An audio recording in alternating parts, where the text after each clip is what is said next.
Então, gente, eu fiz todo esse trajeto aqui com vocês, toda essa viagem, muito resumida, em 20 minutos mais ou menos, para chegar no sionismo, tá? O que o sionismo faz? Os judeus, né, eles tinham sua importância, sua relevância, e daí um grupo deles, né, de pensadores, de políticos, muitos do leste europeu, porque eles se fortaleceram muito no leste europeu, e um deles é o húngaro Theodor Herzl, tá? Deixa eu até fazer uma pesquisa rápida aqui. Eu quero ver a idade, a localidade que ele nasceu mesmo, se é na Hungria, que eu tinha pesquisado já faz tempos. Ele é austro-húngaro. Austro-húngaro, nasceu em 1860 e morreu em 1904. Então, ele foi super importante para o que a gente tem da Organização Mundial do Sionismo. O que ele faz em 1897? Ele cria essa organização junto com outros judeus, porque eles entendem que a única forma dos judeus não serem mais perseguidos é eles tendo seu próprio lar. Até aí, eu não vejo um problema no discurso, tá? Tipo assim, bom, eles podem viver num lugar, eles podem ir para um lugar onde eles entendem que tinha uma conexão e, enfim, que nem se meu pai, por exemplo, hoje quisesse ir morar... Meu pai é da Palestina, nasceu na Palestina, mas, por exemplo, se ele quisesse morar na Jordânia, ou quisesse morar no Líbano, não estaria errado. Daqui a pouco ele iria se conectar com a cultura, com a língua, então são pontos que, né? Até aí eu acho que tá tudo bem. Fazer com que os judeus voltem para lugares onde eles têm conexão. O problema é quando eles querem fazer um país dentro de um outro país, onde já existiam pessoas morando lá. Hoje já existia aeroportos, prefeitura. Então, gente, é difícil quando a gente está falando, né, a questão de quando eles decidem que eles querem ir para um país, construir outro país que já tem tudo meio pré-estabelecido, né? Quando eu falo aeroportos, né, prefeituras, teatro, cultura, isso no início de 1900, ali 1920, 1930, a Palestina já era muito bem estabelecida nesse sentido, e os judeus já viviam lá. Mas, claro, era uma proporção muito menor. Então, eles fazem essa organização, né, o Theodor Herzl e outros sionistas, né, eles fazem esse movimento para que para defender a criação de um lar para os judeus, né? E o slogan, assim, que se começa, né, de forma imediata, quando eles começam a falar da criação do Estado de Israel, que a gente vai descobrir depois, é a construção de um lar para um lar para o povo judeu em uma terra sem pessoas para pessoas sem terra. O problema é que a Palestina, como eu disse, já tinha pessoas, e já tinha muito bem estabelecido, né? Judeus e cristãos muçulmanos coexistiam lá pacificamente nessa época, né? E 95% da população era muçulmana e cristã, maioria muçulmana. Então, aí a gente já começa a ver um pouco da ruindade do movimento. Eu sou antisionista, mas eu não sou antissemita, né? É importante que você saiba diferenciar as coisas. O sionismo, depois vocês vão ver, ele é um movimento com ideias racistas. Então, agora, tu dizer que isso é ser contra os judeus está errado, porque muitos judeus são contra o sionismo. Então, vamos lá. Eles definem que precisam construir um lar para os palestinos. Definem que precisam construir um lar para os judeus. Alguns lugares foram levantados, eu até coloquei aqui para vocês, tá? Coloquei aqui, ó. A Palestina foi primeiro, né? Pela questão da conexão histórica que tem com o povo judeu lá. O povo judeu, de fato, tem os templos sagrados do judaísmo, estão todos lá. Então era mais plausível, né? Que se fosse uma questão óbvia de decidir, seria lá. Mas a Argentina foi levantado também porque tem uma colônia muito forte judaica na Argentina até hoje, né? Se tu pegar a América Latina, assim, o Brasil recebeu muito libanês. A Argentina, muito judeu. E o Chile, muito palestino. Né? O Chile é a comunidade palestina, a maior comunidade palestina fora da Palestina. É no Chile. Então, esses nomes foram ventilados na época para o Herzl. Ele, particularmente, gostava muito da ideia da Argentina, tá? Mas os outros sionistas, né, e por uma definição que eu não tenho muito conhecimento como foi feito, se foi votação, se foi como foi definido, mas foi definido que ia ser na Palestina, tá? Então, o mais interessante é que a partir do momento que eles definem isso e definem um slogan que é uma terra sem pessoas para pessoas sem terra, e isso começa a ventilar na Europa, né? Eles nem sequer consultam os palestinos. Os palestinos nem são avisados, nem nada, né? Então o programa tinha como doutrina os judeus como uma nação. Estado, nação, judaico. E somente judaico, né? Dois pontos aqui que eu coloco para vocês de atenção que são muito conectados para que vocês entendam o sionismo. O primeiro ponto. Os judeus deveriam ser trazidos dos seus países para a Palestina. Então, tinha que haver uma imigração para lá. Então, tinha gente vindo da Polônia, né? O Netanyahu, por exemplo, é de origem polonesa. O presidente de Israel é de origem irlandesa. O ministro da Defesa é polonês. Então, é o que tem ucraniano também nos grandes cargos. Tem gente do Marrocos, tem muitos judeus do Marrocos também. Então, é importante que vocês entendam isso, tá? O segundo ponto, os não-judeus, aí vejam bem o problema. Os não-judeus deveriam ser expulsos. Gente, só aí, tu já entende o negócio, como o negócio funciona. Os não-judeus deveriam ser removidos dos territórios para que sim, ele fosse mais judeu possível. Vocês já ouviram isso em algum lugar, né? De limpeza, de raça única, um único lugar só.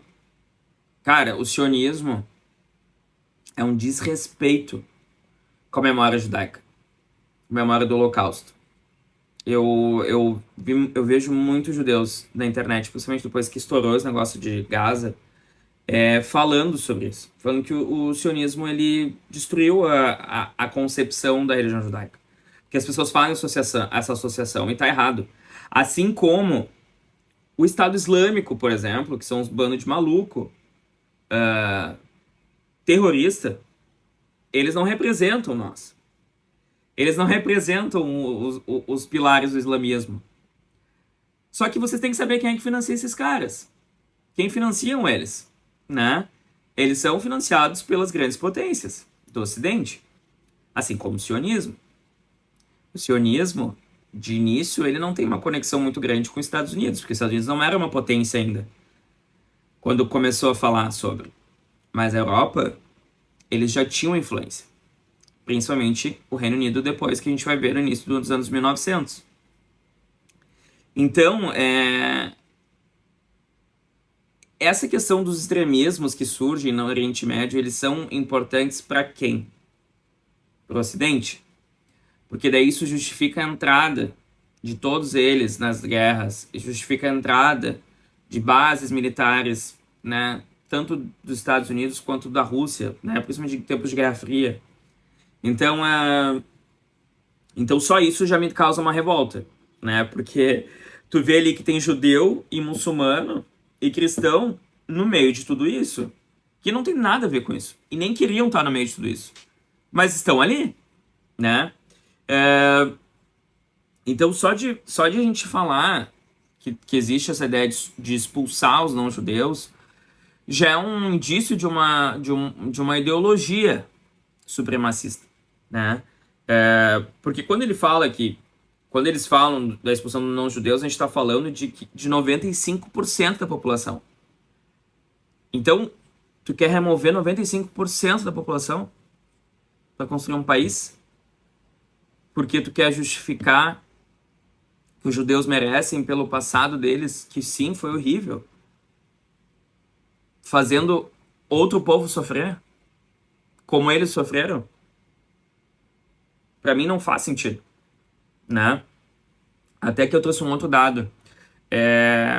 Davi Ben-Gurion, que inclusive é o nome do aeroporto de Tel Aviv, um aeroporto que eu muito utilizo quando eu vou para lá. Ele diz, né, que para o projeto sionista ter sucesso, ele tem que ter, a população local tem que ser de maioria de 80%. Gente, a gente está falando de 5% de judeus. Os judeus que estavam lá, eu ouso dizer, que são os judeus, esses são os judeus de verdade, os que estavam lá. Que são os judeus palestinos, né? Que são, quando eu falo Palestina, eu não estou falando de defesa de muçulmano. Eu estou falando de defesa do povo palestino. Então é importante que vocês saibam disso, porque quando eu falo pelo palestino, eu estou falando pelos palestinos cristãos e pelos palestinos muçulmanos. O que acontece é que muitos judeus, no início, foram contra o sionismo, mas pela sua segurança e pela sua sobrevivência, é aí que o discurso ele é muito importante, ele acaba atraindo muita gente para lá, né? Porque as pessoas não queriam morrer, isso é uma coisa óbvia, né? Então, se vocês pegam, né, eu até vou deixar para vocês um recorte de uma anotação do Herzl, que foi que eu encontrei em alguns artigos, e eu vou botar as fontes para vocês verem. E ele deixa escrito bem assim, tá? Tá escrito na anotação dele isso em 1896, no manifesto, antes do manifesto sionista. Antes da criação da organização, tá? Abro aspas. Vamos nos esforçar para expulsar... Desculpa, gente, tô me engasgando aqui.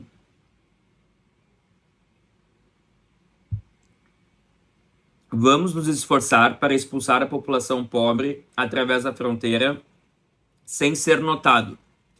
O processo de expropriação e remoção dos pobres deve ser realizado de forma discreta e cautelosa. Gente, o que vocês estão vendo hoje em Gaza? O que vocês estão vendo em Gaza hoje? As pessoas estão sendo empurradas para todas as fronteiras. Tá? A narrativa que se está se colocando sobre o Hamas. Israel tem um direito de defesa. Tem um direito de defesa. Mas até que ponto eles têm direito de defesa? Até que ponto isso já não é mais o projeto sionista utilizando do discurso do direito de defesa para fazer mais limpeza étnica, né? Outro ponto que daí agora no Manifesto Sionista em 1896 que ele diz: se eu quiser substituir um edifício novo por um antigo, devo demolir antes de construir. Vejam, aqui está muito claro que não é só sobre os judeus fazerem a sua vida na Palestina, e sim destruir qualquer tipo de rastro da existência de um povo que estava ali antes, que era palestino. Então, não é muito difícil, gente, de perceber isso, de entender isso. Só que isso deu errado, sabe? Esse movimento de... como posso dizer? Meio que de tortura, de pressão psicológica. Deu errado, porque o que acontece? As gerações palestinas foram crescendo, né? Os palestinos foram tendo filhos, né? Os palestinos fazem mais filhos que os israelenses. Tanto que se olharem, a população palestina muçulmana é maior até. Os jovens não esqueceram de onde eles vieram. Eu não esqueci, eu tô aqui falando sobre a Palestina. E eu nem nasci lá. Então, deu errado, porque eles achavam que o projeto, que com o passar dos anos, né, com imposições, com a colonização, né, a população fosse se aderindo, fosse aceitando. Mas não foi o que aconteceu. Então, agora eu só quero fazer um fechamento desse módulo, né? A gente vê que depois da morte de Herzl em 1904, os ideais racistas do sionismo eles estão muito vivos nas políticas de Estado de Israel. Por que eu falo política de Estado de Israel? A gente nunca teve um governo... se tu vê as pessoas de esquerda, mais que tendem a ser a esquerda no governo israelense, eles são contra o sionismo. Os jovens, independente da ideologia, são esquerda ou direita, eles são contra o sionismo. Tanto que se vocês abrirem os comentários, sempre quando tem uma postagem que fala bem de Israel, sempre tem alguém que comenta assim, isso é bom para a esquerda israelense ver o que está acontecendo. Daí começa a ideia da polarização. Polarização não começou hoje, tá, gente? Polarização acontece há muito tempo. Em todos os países, né? Tem sempre esse discurso da direita, da esquerda, do certo, do errado, do bem, do mal, né? Então vou trazer um dado aqui para vocês, que em 1919, tá? A comissão King Crane, essa comissão, ela foi nomeada a partir do presidente Woodrow Wilson dos Estados Unidos. Aqui os Estados Unidos já estava, né, ensaiando crescer regionalmente, crescendo no mundo. Durante a Conferência de Paz, em 1919, em Paris, ele faz essa comissão para que pudessem ser avaliados como é que estavam sendo feitos, né? Como é que estava sendo a vida dos habitantes da Síria, da Palestina, que eram localidades que estavam sob domínio de outros impérios, né? Que estavam sendo colonizados. Nessa época, a Palestina estava sendo colonizada. Então, eles colocam, eles concluem, entre aspas, né? Porque nessa época, em 1919, a gente já vê o sionismo agindo na região. Eles colocam dessa forma. Os sionistas ansiavam por uma praticamente completa desapropriação dos atuais habitantes não judeus da Palestina. Então é muito escancarado as coisas, né? Nessa época, quando eu falo que o sionismo já estava em andamento, grupos fundamentalistas judaicos, como Lehi, Stern, ou Irgun, né, também, que é o mesmo nome, eles já praticavam o terror na região. Muitas pessoas falam, mas eles eram grupos militares, mas se vocês analisarem eles agiam da mesma forma que o Hamas hoje. Eles defendiam algo, né? Então, se você está falando que o Hamas é terrorista, você tem que falar que esses grupos também são terroristas, né? Quando o discurso começa de que eles usam da violência, eles usavam da violência também. Eles estupravam mulheres. O Hamas, a gente não tem comprovação de estupro de mulheres. Isso são falas. Aqui a gente tem soldados israelenses na época falando que eles estupravam. Era uma tática de guerra. Então isso é um conteúdo que eu vou trazer nos próximos capítulos, tá? Nos próximos módulos, só sobre o Irgun e Lehi, que as pessoas não conhecem. Então, nessa época, muitos judeus compravam terras de palestinos, isso é verdade, e palestinos vendiam, mas tipo, como compra e venda, normal. Mas muito começou a se crescer, porque nessa época os judeus começaram a ter muita relevância lá dentro, muitos judeus começaram a vir da Europa, e daí nessa época a gente já está falando de Reino Unido colonizando, que daí isso é outro conteúdo, pro módulo seguinte. Então eles começam a ter poder, esses grupos, né? Então a gente começa a perceber toda essa movimentação dos sionistas de forma prática. Então, a gente agora pula para 1948, quando Israel foi criado, com o período da Nakba. Quando Israel é criado, que daí tem a questão da partilha, da ONU, isso eu vou falar mais depois, eles se declaram independentes e também fica conhecido o período como Nakba. A Nakba, 750 mil palestinos foram expulsos, muitos saíram com a sua chave achando que iam voltar para sua casa e nunca mais voltaram. Tem resolução na ONU, a resolução 194, que pede para que essas pessoas voltem para suas casas. Até hoje, essa resolução não foi cumprida. Isso está acontecendo em Gaza hoje. Essas pessoas estão indo embora. Qual a garantia que elas vão voltar? Qual a garantia? Não tem garantia. A ONU não protege os palestinos. A ONU só fala. Agora só está falando. Mas por muito tempo foi omissa. Então, nessa época, em 1948, 80% dos palestinos foram literalmente varridos etnicamente falando da Palestina. E daí tem uma frase do presidente da organização sionista e do primeiro presidente de Israel, que o nome dele é Chaim Weizmann, eu não sei se estou falando certo o nome dele. Ele diz assim, que essa ação, a Nakba, que acaba acontecendo, foi uma simplificação milagrosa das tarefas de Israel. Agora vocês pulam para 2023 e vejam o que está acontecendo. Gente, como eu bem disse, né, o legado do Herzl está muito vivo em todas as esferas. né? Muitas esferas. Eu não estou reduzindo toda a população judaica ao sionismo. Eu ouso dizer que hoje, se tu olhar assim, muitos que são contra o Netanyahu, muitos acabam se opondo a isso, né? Vocês vão ver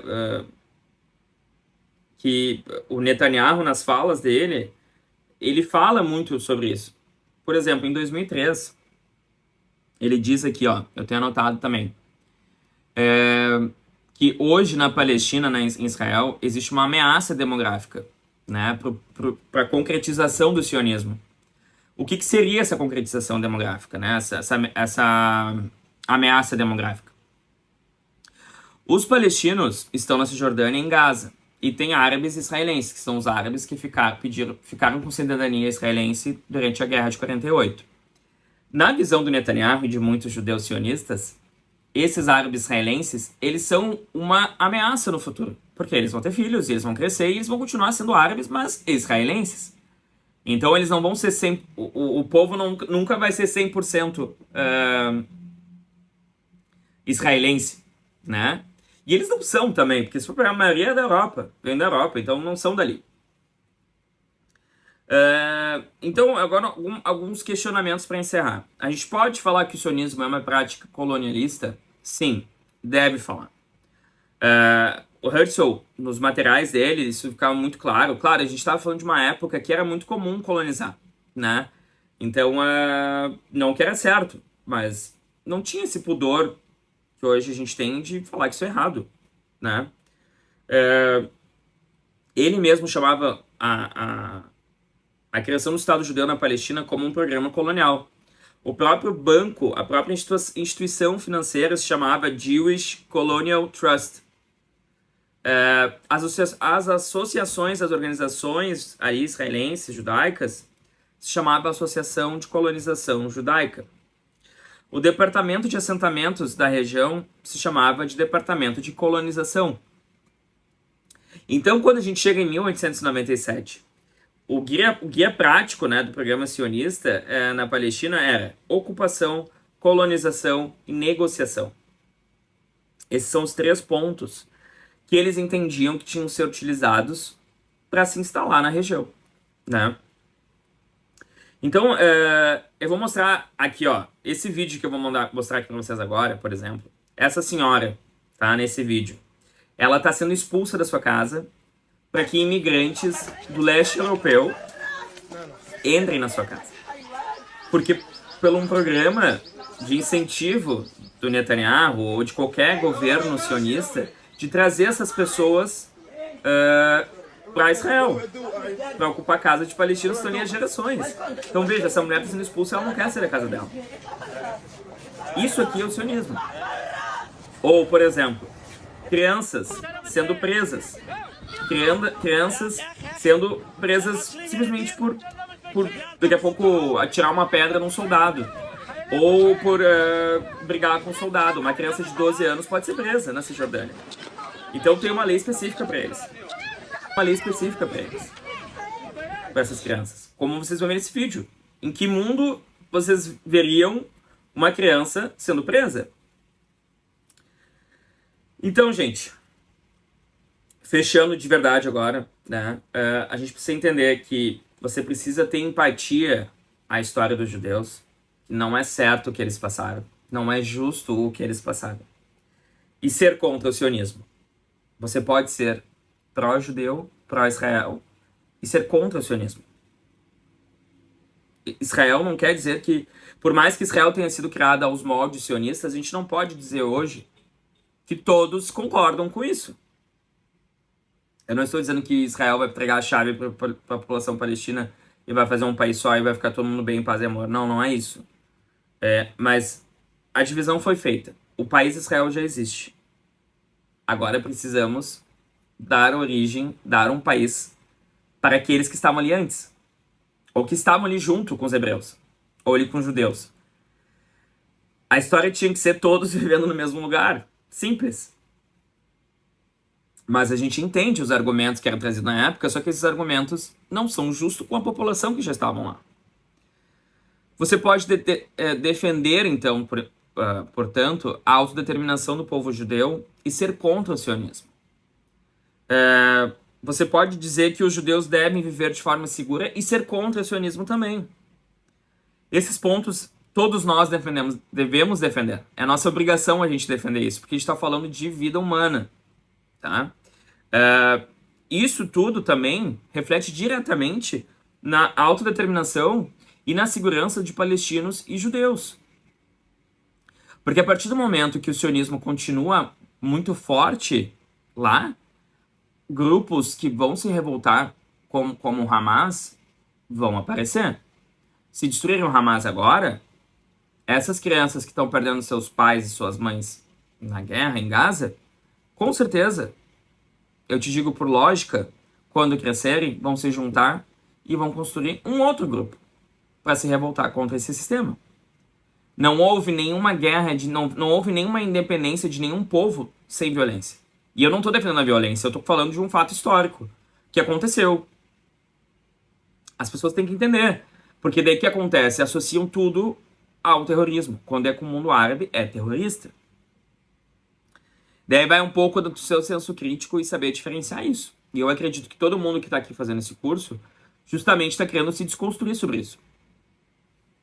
Então, não existe um futuro de liberdade, justiça, igualdade sem que essas premissas sejam respeitadas.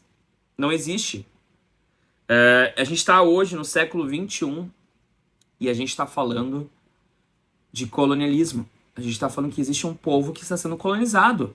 Aqui a gente está na era moderna. Celular, internet. A gente está falando de viver na Lua, por exemplo. E a gente está falando de colonização. É importante que você entenda isso. Por fim, o sionismo deve ser entendido como um movimento nacionalista de um país judeu. Um movimento genocida e de limpeza étnica. Isso são opiniões pessoais com base no que eu vejo o resultado de tudo isso. E não é uma visão que muitos colegas da área compartilham. Que sim, é um movimento de limpeza étnica. Assim como os armênios, por exemplo, também está acontecendo. Armênios e Azerbaijão. Então, existem outros lugares no mundo que estão passando por isso, hoje. E também é um movimento colonial. Então é isso, gente. Resumidamente, é isso. Esse módulo está bem longo, porque ele é bem complexo. Mas é isso. Agradeço a todos vocês. Se vocês chegaram até aqui, fico muito feliz. E se forem compartilhar, tirar foto, me marquem, que eu quero saber se vocês estão vendo, se vocês estão acompanhando. Para mim é muito importante essa troca que a gente está tendo. E, enfim, a gente vai continuar aí por mais tempo aí conversando, tá bom? Um abraço, até o próximo módulo.